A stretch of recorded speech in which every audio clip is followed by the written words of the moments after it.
If you want to mod your Sega Saturn with a new PSU and the Fenrir, then this is the video for you. Now, before we jump into the video, please subscribe to our channel and feel free to check us out on eBay at Gamextc. You'll get valuable information on leveling up your video game hardware and software. The first thing you want to do is undo the 5 screws that's holding the Sega Saturn together.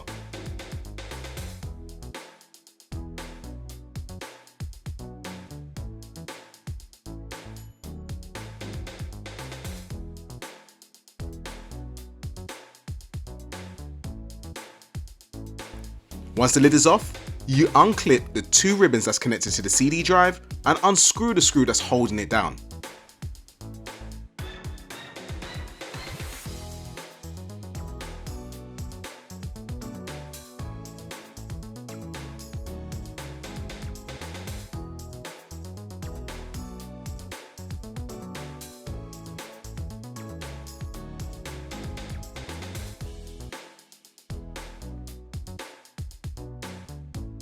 Although you don't have to do this, I removed the screw from the metal strip and screwed it back into the console.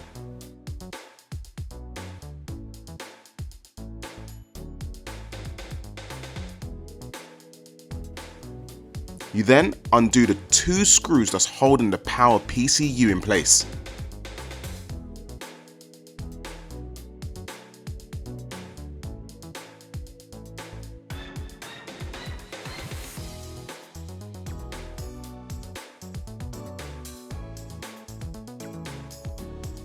You then unclip the wire and undo the final screw.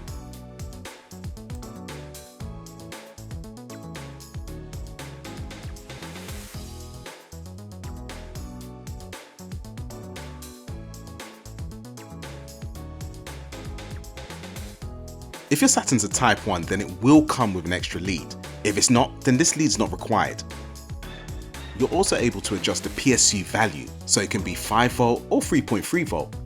The general rule of thumb is, if your power supply has 5 pins, then it's 3.3V, and if it's 4 pins, then it's 5. You then place the PSU inlet into the socket that was provided, and screw it securely.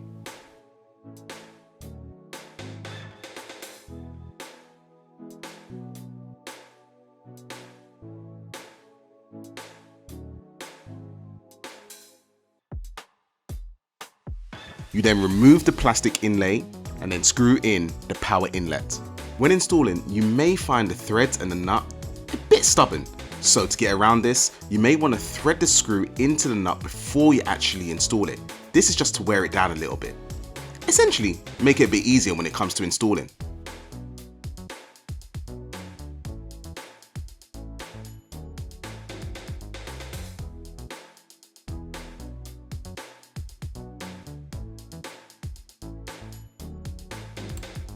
And the final step of the PSU is clipping in the wire.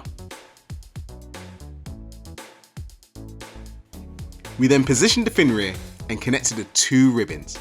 Now, depending on whether or not you got a 21 pin or a 20 pin ribbon, will determine the positioning of the ribbon on the Fenrir. But it's all marked, so it's pretty straightforward.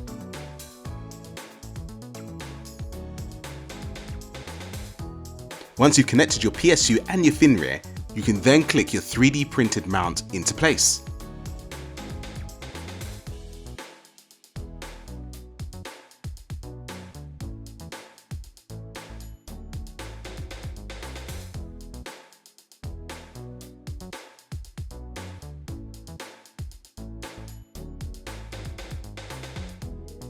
Now that's done, let's connect the 3D mount to the Fenrir.